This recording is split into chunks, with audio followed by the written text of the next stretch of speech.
Hello students, welcome to my channel. बच्चों, आज class 9th NCERT chapter 12 जो ध्वनि का चैप्टर है, इसके आज तीसरे लेक्चर में हम लोग पराश्रव्य ध्वनि यानी पराश्रव्य तरंग की जो बेस्ट इसका जो है एप्लीकेशन है सोनार, इसके बारे में जो है आज हम पढ़ेंगे। तो सोनार क्या होता है? SONAR इसका फुल फॉर्म होता है sound navigation and ragging. Sound navigation and ragging, ये होता है सोनार का फुल फॉर्म। तो सोनार है क्या? एक्चुअल में सोनार है क्या? यह एक ऐसी युक्ति है जिसमें जल में स्थित पिंडों की दूरी, दिशा तथा चाल मापने के लिए पराध्वनि यानी अल्ट्रासाउंड या अल्ट्रासोनिक साउंड, मतलब 20,000 हर्ट्ज से अधिक आवृत्ति की तरंग अल्ट्रासोनिक साउंड या अल्ट्रासाउंड कहलाती हैं। इन तरंगों का उपयोग किया जाता है। अब इस सोनार में मुख्य दो भाग होते हैं। एक होता है प्रेषित्र ट्रांसमीटर और दूसरा होता है संसूचक या डिटेक्टर। तो प्रेषित्र क्या होता है? इस यंत्र द्वारा पराश्रव्य तरंगों को, यानी जो उच्च आवृत्ति की होती हैं, लगभग यहां पर 50,000 हर्ट्ज को उत्पन्न करके और किसी विशेष दिशा में भेजा जाता है।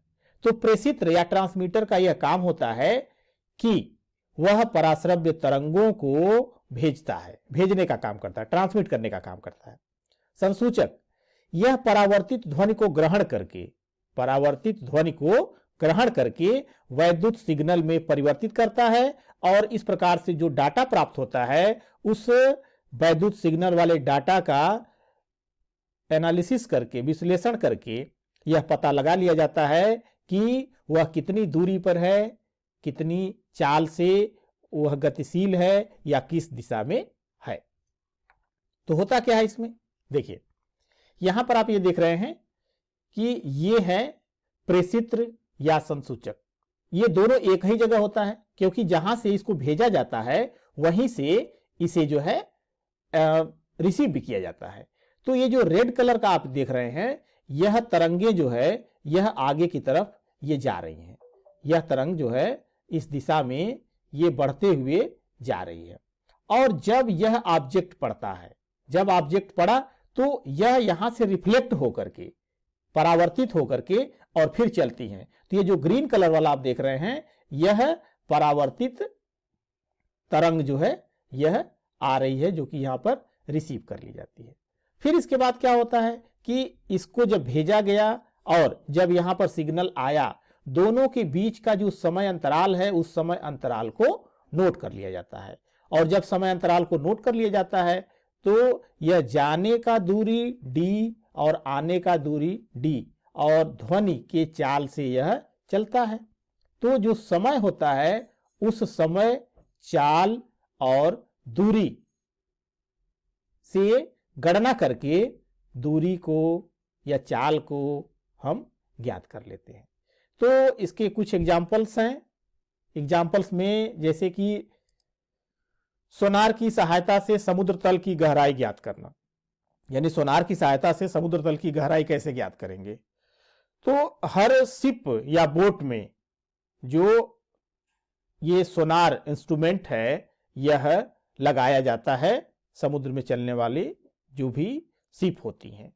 तो ये जो नाव है, ये जो है यहां पर ये आप देख रहे हैं ना, डॉट दिखाया गया है। तो यह क्या है? यह बोट या शिप है, मतलब कि यह जहाज है या नाव है। इसके बाद ये वाटर सरफेस है। ये आप देख रहे हैं कि यहां पर यहां तक ये जो है क्या है? ये वाटर सरफेस है। ठीक है, ये जो है सभी क्या है? ये वाटर सरफेस है, मतलब कि ये पानी है पूरा। ये तो आपको पता ही है कि जहाज कहां चलेगी, धरातल पर तो चलेगी नहीं। ठीक है, और यह वाटर सरफेस हो गया। अब यहां से आप देख रहे हैं कि ये जो पोर्शन इसका आप दिखाई दे रहा है यहां पर, यहां से ये जो ट्रांसमीटर होता है, इसका जो ट्रांसमीटर होता है, यह ट्रांसमीटर यहां से तरंगों को भेजता है। जब तरंगों को भेजता है तो ये जो सी बेड है, इसको हम क्या कहते हैं, सी बेड मतलब कि समुद्र का तल, यानी यह जो है समुद्र तल है, ये जो है समुद्र तल है। तो जब ये भेजा जाता है तो ये समुद्र तल पर ये पहुंच करके और फिर यहां से क्या होती हैं, जब यहां पर कोई ऑब्स्टेकल मिल गया तो ऑब्स्टेकल मिल गया तो इसका मतलब है कि ध्वनि तरंगे अब यहां से ये इस दिशा में ये लौटने लगती हैं। तो फिर ये जो है जो डिटेक्टर होता है, इस डिटेक्टर पर ये पहुंचती हैं। अब यह यहां से आई तो डी दूरी जो है ये आई और फिर डी दूरी जो है ये गई। तो अब ट्रांसमीटर से भेजने का और डिटेक्टर पर रिसीव करने का जो समय है, टाइम है, उसको नोट कर लिया जाता है। और जब इसको नोट कर लिया जाता है तो फिर क्या करते हैं, इसको थोड़ा सा लिख करके आप देख लेंगे कैसे लिखेंगे। तो सोनार के प्रेषित्र से उच्च आवृत्ति यानी लगभग 50,000 हर्ट्ज की पराश्रव्य तरंगें, ध्वनि तरंगें भेजी जाती हैं। ये तरंगें जल में चलती हैं तथा समुद्र तल से टकराने के पश्चात परावर्तित होकर संसूचक द्वारा ग्रहण कर ली जाती हैं, माने डिटेक्टर द्वारा डिटेक्ट कर ली जाती हैं। और संसूचक पराध्वनि तरंगों को विद्युत संकेतों में यानी सिग्नलों में बदल देता है। जल में ध्वनि की चाल तथा पराध्वनि के प्रेषण तथा प्राप्ति के समय अंतराल को ज्ञात करके और उस समुद्र तल की गहराई गणना की जाती है। तो मान लेते हैं कि जल में ध्वनि की चाल भी है, पराध्वनि संकेत के प्रेषण यानी भेजने तथा परावर्तित ध्वनि की प्राप्ति, उसको प्राप्त करने का, डिटेक्ट करने का के बीच का जो समय अंतराल है वह टी है। यदि जहाज से समुद्र तल की गहराई डी है तो पराध्वनि द्वारा तय की गई दूरी कितनी हो गई, यानी डी दूरी आने का और डी दूरी जाने का, तो ये टोटल हो गया 2d। ये 2d दूरी वो तय करती है। तो समय बराबर होता है दूरी बटा चाल, समय बराबर दूरी बटा चाल। तो कुल दूरी कितना हो गया, 2d हो गया, और समय t है और चाल v है। तो t बराबर 2d अपान v, हमें यहाँ पे d ज्ञात करना है, अतः समुद्र की गहराई d बराबर vt अपान 2, d बराबर vt अपान 2। v जो है यह क्या है, जल में ध्वनि की चाल है, t लगा हुआ समय है। तो इस तरह से समुद्र की गहराई को ज्ञात कर लेते हैं। तो ये तो हो गया समुद्र की गहराई के लिए। इसी तरह से ये देख रहे होंगे कि ये जहाज है और यहां पर ये फिगर आप देख रहे हैं पानी में यानी समुद्र में, यह ब्लू व्हेल है, यह जो है ब्लू व्हेल है। तो सपोज कर लीजिए कि ये जहाज, कैसे पता होगा कि यहां पर व्हेल है। व्हेल जो है बहुत ही विशालकाय होते हैं, हाथी के आकार या उससे भी बड़े होते हैं। तो इसका मतलब है कि अगर ये रास्ते में पड़े तो ये जहाज को नुकसान पहुंचेगा। तो पहले ही पता कर लेते हैं कि है कि नहीं है। तो यहां से ये ट्रांसमीटर के द्वारा, यहां पर इसका जो ट्रांसमीटर होता है, इस ट्रांसमीटर के द्वारा जो है तरंगों को भेजा गया। तो जब तरंगों को भेजा गया तो ये देखिए ये तरंगे इस तरह से आ रही हैं। आने के पश्चात ये ऑब्स्टेकल हुआ, जब ऑब्स्टेकल हुआ यानी अवरोधक हुआ, तो यहां से फिर तरंगे जो है, ये तरंगे ठीक इसी तरह से ये तरंगे फिर क्या होती हैं, ये लौटती हैं।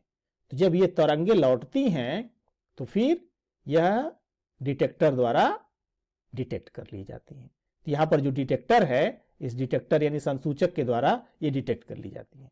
तो इस तरह से फिर क्या हुआ कि ये दूरी d, ये आने का, और ये d दूरी जाने का, तो टोटल दूरी कितना हुआ, 2d हुआ।